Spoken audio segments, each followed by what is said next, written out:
নমস্কার বন্ধুরা, চৈতালির পাকশালায় তোমাদেরকে স্বাগত।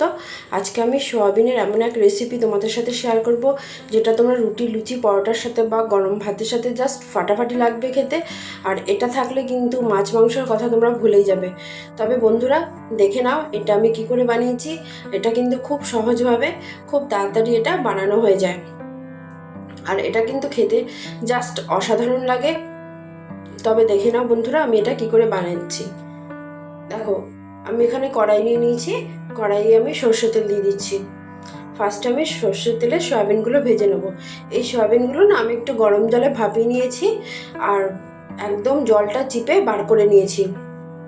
আর সয়াবিনের মধ্যে কিন্তু জল থাকলে ওটা কিন্তু ভালো লাগবে না খেতে।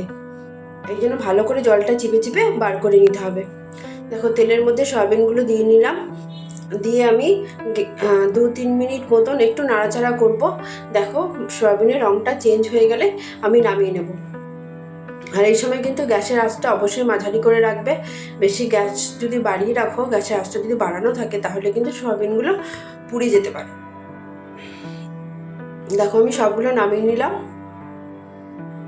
এবার আমি কড়াইতে সর্ষে তেল দিয়ে দিলাম আর একটু। তোমরা তেলের পরিমাণটা নিজেদের পছন্দ মতন দেবে, তবে আমি এখানে রান্না করতে বেশি তেল ইউজ করিনি। আর দেখো, এই আলুগুলোকে আমি 5-6টা আলু একটু ডুমো ডুমো করে একটু বড় করেই কেটে রেখেছি। এবার এই আলুগুলো আমি তেলের মধ্যে খুব ভালো করে ভেজে নেব। এমন করে ভাজবো যেন 80% মতন আলু নরম হয়ে যায়। দেখো, 2-3 সেকেন্ড নাড়াচাড়া করার পর আমি এর মধ্যে নুন দিয়ে দেবো। এখানে আমি 1/2 চামচ মতো নুন দেবো, আর 1/2 চামচ হলুদ দিয়ে দেবো। নুন হলুদ দিয়ে খুব ভালো করে, মানে একদম লালচে করে ভেজে নেব। ভাজতে ভাজতে কিন্তু অর্ধেকের বেশি, মানে বললাম তখন 80% মতো নরম হয়ে যাবে। সেইভাবে দেখো, একটু নাড়াচাড়া করতে করতে আমি ঢেকে রাখবো।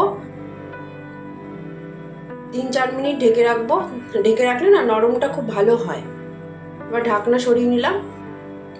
ঢাকনা সরিয়ে একটু নাড়াচাড়া করে নেব। দেখো, আলুগুলো একদম লালচে হয়ে গেছে। এবার আমি আলুগুলো নামিয়ে নিচ্ছি।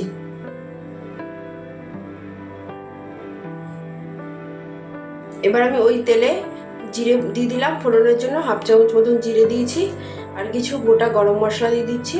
লবঙ্গ, দারচিনি, এলাচ 2-3টে করে মতো নিয়েছি। আর অবশ্যই এলাচটা কিন্তু একটু ফাটিয়ে দিয়েছি, নাহলে কিন্তু ফটাস ফটাস করে ফুটবে।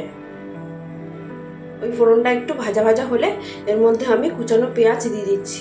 এখানে আমি একটু পেঁয়াজটা বেশি দিয়েছি। 2টো বড় সাইজের পেঁয়াজ একেবারে ভালো করে কুচি কুচি করে কেটে নিয়েছি। ওটাই আমি তেলের মধ্যে দিয়ে দিলাম। আর পেঁয়াজটা কিন্তু খুব ভালো করে ভাজতে হবে। দেখো, একদম লালচে করে পেঁয়াজটা আমি ভেজে নেব। এবার আমি এর মধ্যে আদা আর লঙ্কার পেস্ট দিয়ে দিলাম। আর রসুন আছে ওর মধ্যে। এখানে 1 চামচ মতন রসুন, 1 চামচ মতন আদার পেস্ট, আর 7-8টা লঙ্কা একসাথে আমি পেস্ট করে নিয়েছি, দিয়ে দিলাম। এবার আমি হলুদ দিয়ে দিলাম। এখানে 1/2 চামচ মতন হলুদ, আর 1/2 চামচ জিরের গুঁড়ো, 1/2 চামচ ধনের গুঁড়ো দিয়ে দিয়েছি। দিয়ে খুব ভালো করে আমি কষিয়ে নেব।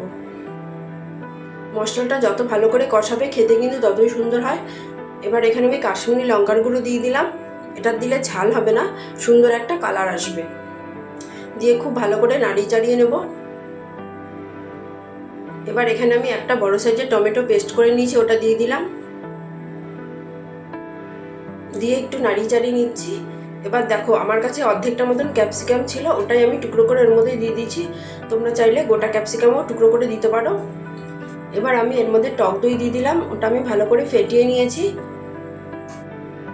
এখানে 1/2 কাপ মতন টক দই দিয়েছি। আর এখানে সামান্য চিনি দিয়ে দিলাম। চিনি দিলে না টেস্টটা ব্যালেন্স হয়। দিয়ে খুব ভালো করে কষিয়ে নেব। দেখো, আমার কষানোটা প্রায় হয়ে গেছে। সাইড দিয়ে তেলটা সেপারেট হতে শুরু করে দিয়েছে। এবার একটু ভালো করে নাড়িয়ে চাড়িয়ে নিলাম। এখানে এবার যে সোয়াবিন আর আলুটা আমি ভেজে রেখেছিলাম, সেটা এর মধ্যে দিয়ে দিলাম। দিয়ে খুব ভালো করে মশলার সাথে কষিয়ে নেব।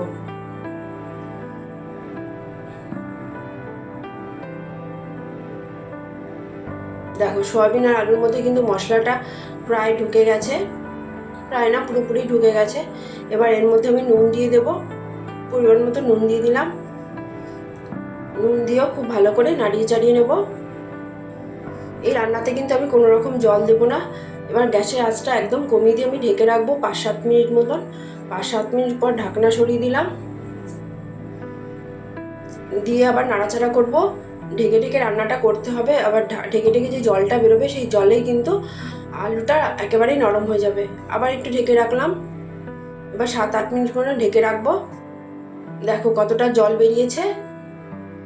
আর এখানে আমি এভারেস্ট পনির মশলা আছে, ওটা বাজারে কিনতে পাওয়া যায়, ওইটা দিয়ে দিলাম। ওটা দিলে কিন্তু ওর টেস্টটা কিন্তু পুরোপুরি চেঞ্জ হয়ে যায় আর খেতে কিন্তু খুব ভালো লাগে। দিয়ে খুব ভালো করে নাড়িয়ে চাড়িয়ে নিলাম। আমার রেসিপিটা যদি তোমাদের ভালো লাগে লাইক করবে, শেয়ার করবে, সাবস্ক্রাইব করবে, আর বাড়িতে কিন্তু অবশ্যই রান্না করে খাবে। আমার রান্নাটা প্রায় কমপ্লিট। খুব ভালো করে নাড়িয়ে চাড়িয়ে নিয়েছি। দেখো কত সুন্দর হয়েছে খেতে। ঝোল হবে না, একেবারে মাখো মাখো টাইপের হবে। এবার আমি একটা বাটিতে তুলে দেখাচ্ছি। তোমরা কিন্তু অবশ্যই বাড়িতে রান্না করে খাবে, খেতে কিন্তু খুব ভালো লাগে।